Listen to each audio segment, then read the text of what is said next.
தீராத வழியிலெல்லாம் கோவிந்தா கோவிந்தா தீராத வழியிலெல்லாம் கோவிந்தா கோவிந்தம் தீர்த்து வைக்க வேண்டுமப்பா கோவிந்தா கோவிந்தா தீர்த்து வைக்க வேண்டுமப்பா கோவிந்தா கோவிந்தம் திருப்பதி மலையாளி வரணும்ப்பா கோவிந்தா கோவிந்தா திருப்பதி மலையாளி வரணும்ப்பா கோவிந்தா கோவிந்தம் பகவானே வணக்கம் வணக்கம் வணக்கம். எனக்கு நீ துரோகம் பண்ணாத இருந்தீங்கன்னா உன்னுடைய வினை தீர்ந்து விடும். ஏதாவது துரோகம் பண்ணா என்ன வேணாலும் பண்ணுங்க. இந்த உள்ளகரை மிஷின் மட்டும் வெடிச்சிட்டு போகுது.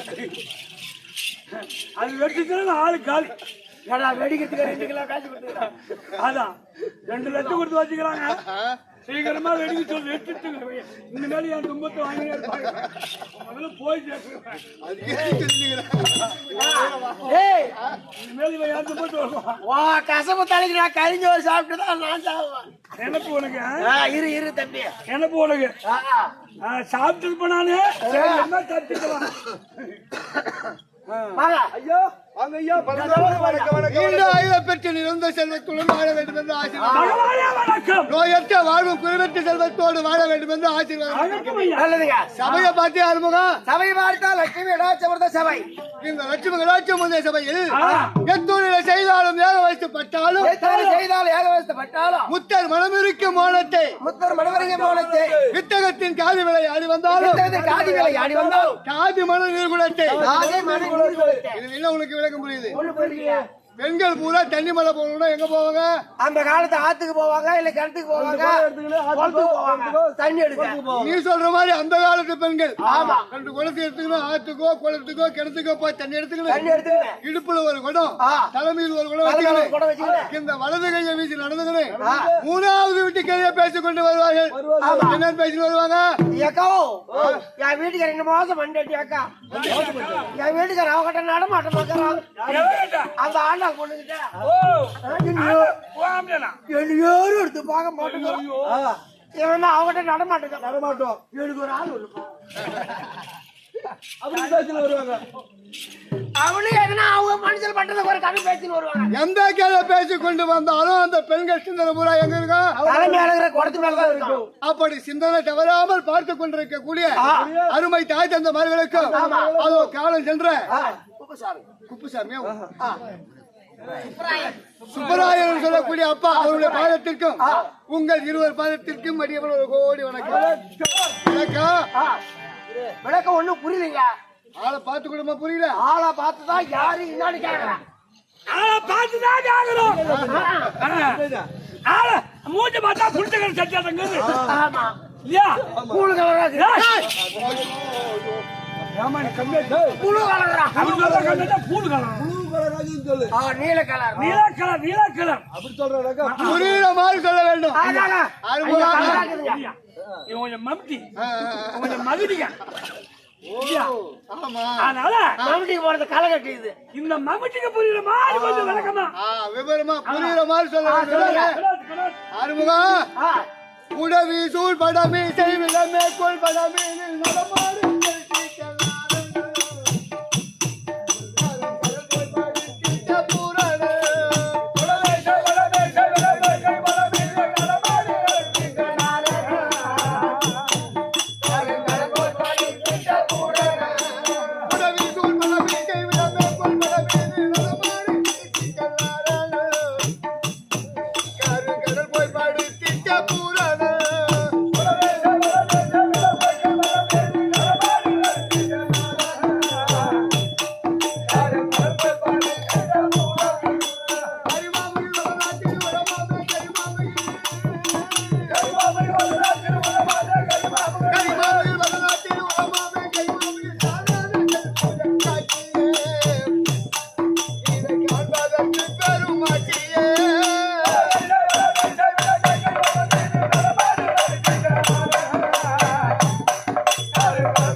எப்படியா?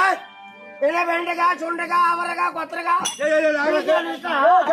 என்ன புரியுது? பாபா டாடா ஏசில பதார்த்தம் வைக்கிறாரு. எங்க விட்டா அவங்க அக்கா ஐயா பகவானே பாட்டுக்கு பலன் புரியுற மாதிரி விபரமா புரியுற மாதிரி இன்னும் மீண்டும் சொல்லுங்க. தஞ்சம் என்றோர்களின் சஞ்சாரம் தீர்த்திடும் சாமியே கோலம் தாராமனே. சிவகாமி அம்மன் செய்த மாமனே. சஞ்சாரம் தீர்த்திடும் சாமியே கோலம் தாராமனே. சிவகாமி அம்மன் செய்த மாமனே. மரணம் பிடி வருகாவல தருவாமணி. மரணம் பிடி வருகாவல தருவாமணி. வந்தானே வந்த காத்தானே. அங்கே வடமாளமே முதல் வேதானே.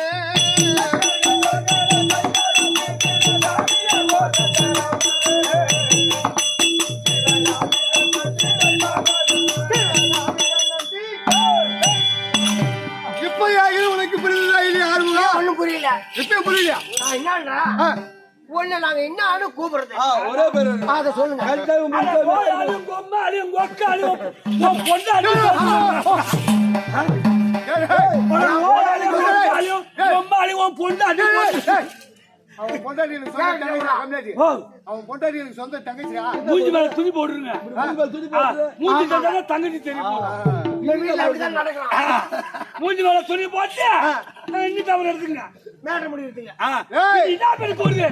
கோயாலும் கொம்மாலும் கொக்காலும் அதான் ஒண்ணு புரியலங்க. ஐயா ஆறுமுகா, உடம்பெடுத்த நாளா குடும்பத்தில் நிம்மதி ஒருபோதும் இல்லையா நாடுரே. அது திருமாலே உன் பாதம் நாடுரே. குடும்பத்தில் நிம்மதி ஒருபோதும் இல்லையா நாடுரே. அது திருமாலே உன் பாதம் நாடுரே. உடம்பெடுத்த நாளா குடும்பத்தில் நிம்மதி ஒருபோதும் இல்லையா நாடுரே. அது திருமாலே உன் பாதம் நாடுரே.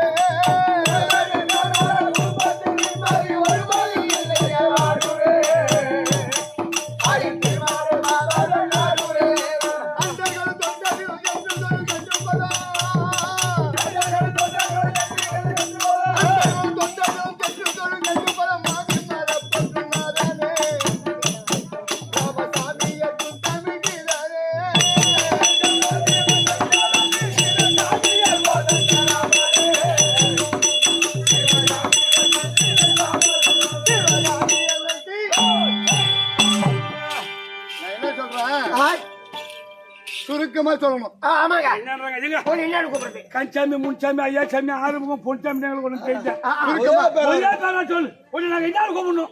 சுருக்கமா ஒரே பேரை சொல்றேங்க. திருப்பதி மலை மேல் அமர்ந்திருக்க கூடிய ஸ்ரீ நமோ நாராயணன் நான் தம்பா. பகவான் ஏன் வெங்கட்ரமணா கோவிந்தா கோவிந்தா கோவிந்தா. ஐயோ பகவானிங்க திருப்பதி நேரம் அங்க வந்து வேற அங்கிருந்தா வர அங்க இருந்து இங்க வந்துட்டு வேலை அங்கேயாட்டு என் வேலை என்ன வேலை ஆறுமுகா? தாலி அறுக்கிற வேலை. தாலி அறுத்துட்டு மொட்டை அடிச்சு சந்திர பூச்சி அனுப்புறீங்களா? அந்த அங்கேயா தாலி அறுக்கிறது? யாரு தாலி எடுத்தாலும் எனக்கு கவலை கிடையாது. என் உண்டி வந்து நம்மளாம் சரிதான். ஒரு நாளைக்கு 3 உண்டி. ஆமா உன் கதையை எடுக்கிறா. யாரு சாப்பிட்டாட்டா எனக்கு என்ன அடிக்கிடுங்க இட்லி அப்படின்னு உட்காரு பஞ்சில. ஆமா ஆமா ஆறுமுகா, ஒரு நாளைக்கு அவன் சொல்ற மாதிரி 3 உண்டி 4 உண்டி நம்பனாலும் என் கல்யாணத்துக்கு வாங்கின கடன் இன்னும் குபேரங்கிட்ட அடையாதே வட்டிதான் கட்டிடுவாங்க. பகவான் கிட்ட கொண்டு போய் குடுக்குறான், குபேர கிட்ட கொண்டு போய் குடுக்குறான் பகவான். அவன் வாங்க மாட்டான். என்ன மறந்துடுவேன். என் கடை அடிச்சுட்டு வச்சியா என்ன மறந்துடுவேன். அதனால வட்டி மட்டும் காட்டினாரு. என்ன மறக்காத இருக்கணும் சொன்னா எனக்கு எப்பயுமே நீ கடங்காரவே இருக்கணும்.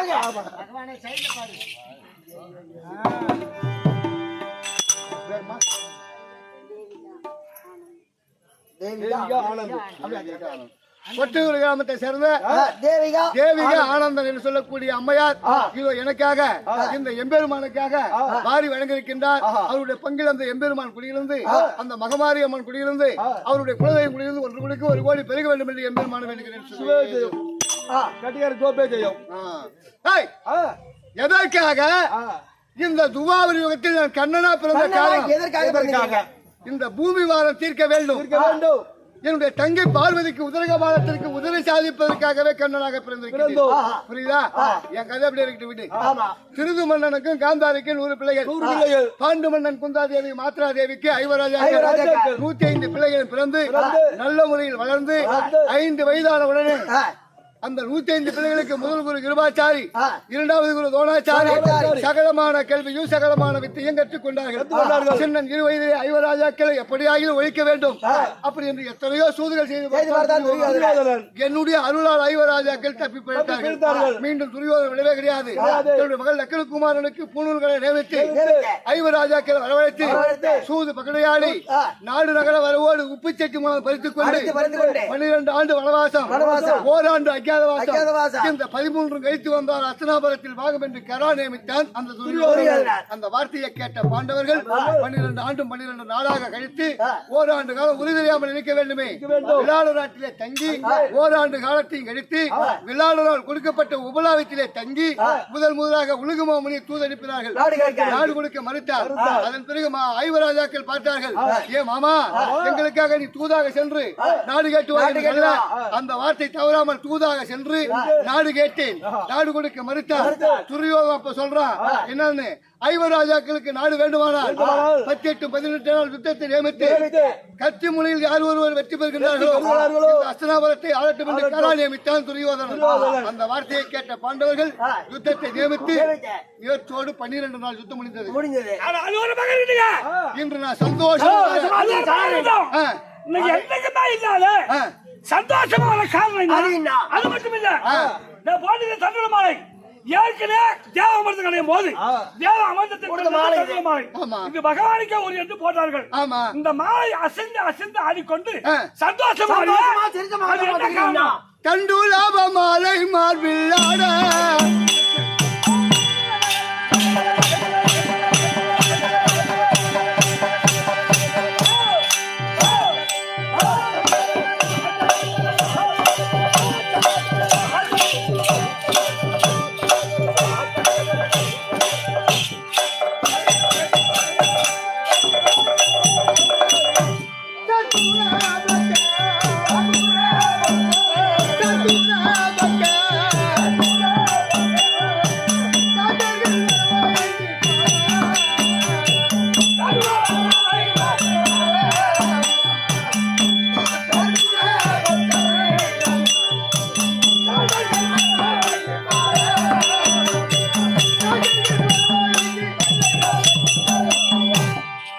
அசைந்து ஆடுகின்றதே என்ன ஆளும் கொண்டு கேக்குறியே?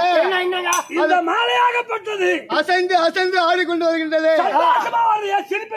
அது காரணம் என்ன தெரியுமா? அந்த 12 நாள் பகையுடைய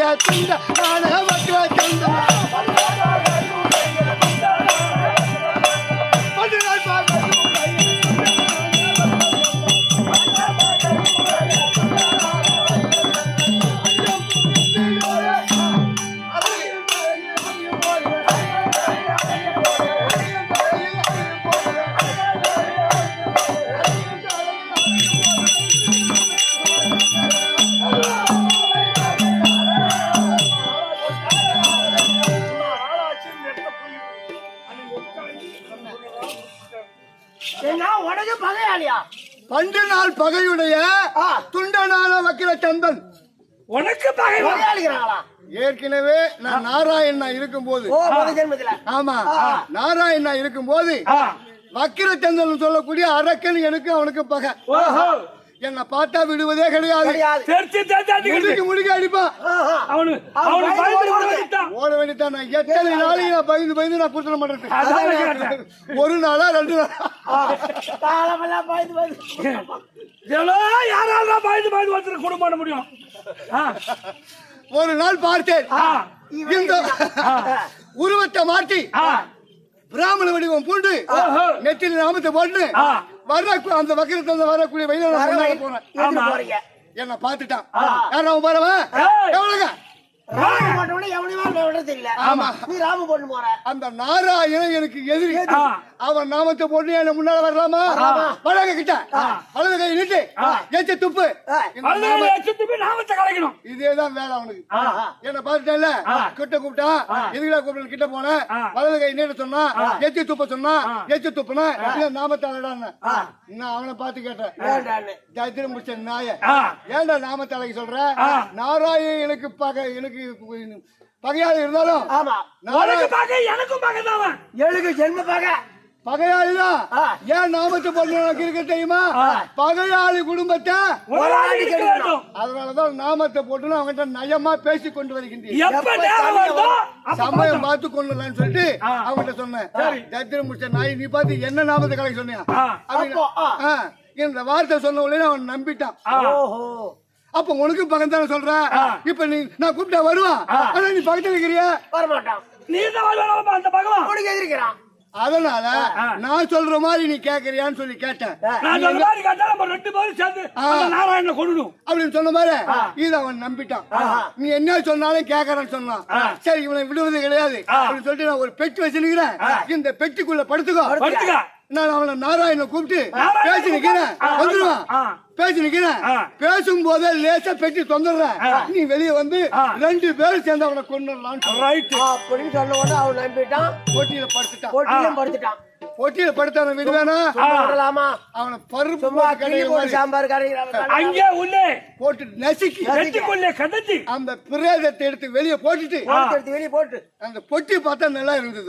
ஏன் விட்டுட்டு போவானே அப்படின்னு சொல்லிட்டு அந்த பெட்டி எடுத்துக்கின்னு ஆளை குந்தி பட்டம் வழியாதான் வரணும். தங்கச்சி வீடு தங்கச்சி பார்க்காத போனா அது எக்கச்சக்கமா பேசுமே. வாயாடி கழுதையாச்சு.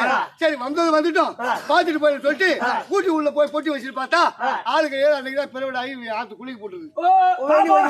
பாப்பா வெளியே ஒதுக்கிட்டு குளிக்க அது என்ன நான் மறைமுக முதல்ல சொல்றேன். பிறவிட ஆயிடுச்சு குளிக்க போச்சுன்னு. பிறவிடனா எல்லாருக்கும் தெரியாதுங்க சிலருக்கு. பாப்பா வெளியே ஒதுக்கிட்டு தெரிய போகுது. பொட்டி கொண்டு போய் வச்சுட்டு திண்ணமலை உட்காந்து பாரு. அது குளிச்சிட்டு வந்து அது ஊடு தூணாயிட்டு அது கொஞ்சம் ஒண்ணு கிரிக்குது.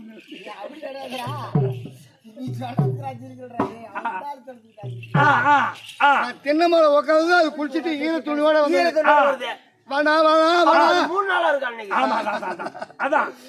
இப்பதான் வந்தேன். நீ உள்ள போய் துணி மாத்திடுவா அப்படின்னு சொல்லிட்டு திண்ணமலை உட்காந்தேன்.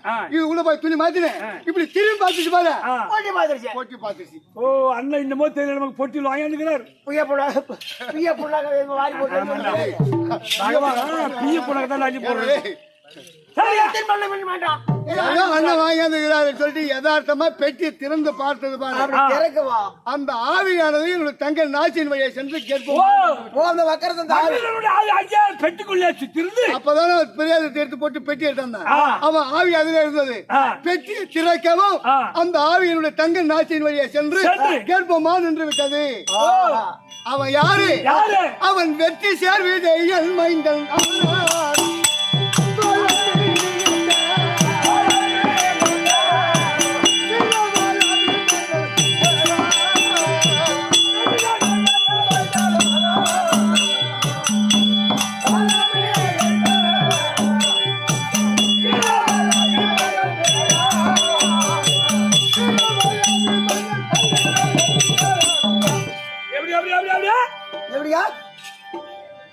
அர்ஜுனனுக்கும் என்னுடைய தங்கை சுபத்திரைக்கும் பிறந்திருக்கின்றானே அபிமன்யு. அவனுடைய அம்சம் தான் அபிமன்னனா. அம்சம் தான் ஆவிதான் அபிமன்னனா பிறந்திருக்கின்றான். என்ன பண்ண போறான்? என்ன பண்ண போறேன்னு நினைக்கிறியா? இன்று நாள் மர்மூகத்தில்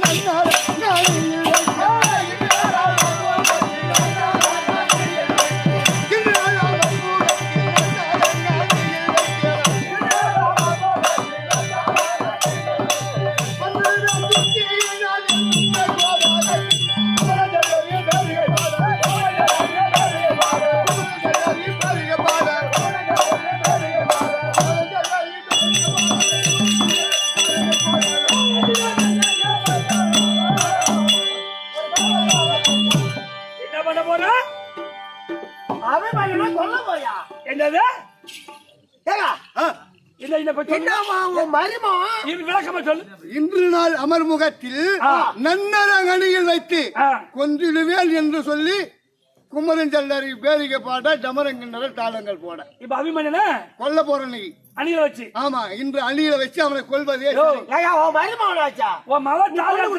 சுந்தரி நீ சொல்றது ரைட்டு தான். மருமகன் தான் என்னுடைய மகள் சுந்தரி தான் கொடுத்துருக்கிறேன். என் பொண்ணு தாலியா இருக்கட்டும் தான் சொல்றேன். யாரு தாலியா இருந்தாலும் எனக்கு கவலை கிடையாது. என் உண்டி வந்துடுற மனசார் தான்.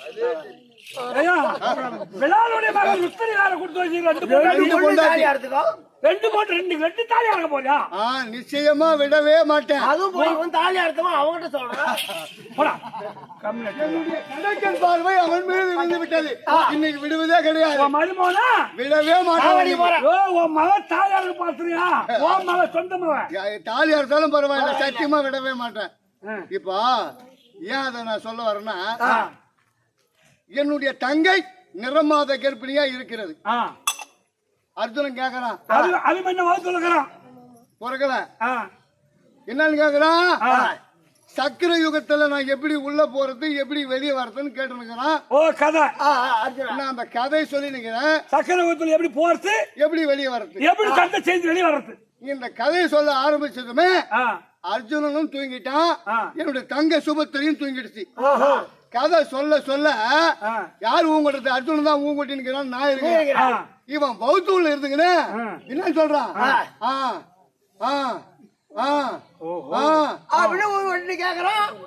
சும்மா வேகமா ஊங்கன்றாங்க. யாரு சுத்து முத்தும் பார்த்தா யாருமே கிடையாது. தங்கச்சி தூங்கிடுச்சு. ஓ, பௌத்த உலகம் தான் இவன் தூங்குறான். சக்கர யுகத்துக்குள்ள சக்கர யுகத்துக்குள்ள போறதான் மட்டும் சொன்ன வெளியே வரத்துக்கு நிறுத்திட்டேன். இவனை விட்டு வைக்கலாமா? பௌத்த உள்ள இருக்கும் போதே ஊன் கட்டணவன் இவனை விட்டு வச்சா என்ன பண்ணுவான்னு நினைக்கிறேன்? அதனாலதான் இன்று நாள் அமர்முகத்தில் நன்னரங்கணியில் வைத்து கொண்டுடுவேன் சூழ்ச்சி என்னால் என்றுமே கோபால கண்ணன் குமரன் ஜல்லரி பேரிக பாட கண்ணன் தாளங்கள் போட சக்கரகுத்தில போக வைத்து அவனை மாட்ட வச்சு வராத அளவுக்கு செய்து அவன் சிரம் வேறு கை வேறு கால் வேறு வெட்டி எரிய போகின்றேன். இன்னைக்கு அறக்க போறான்.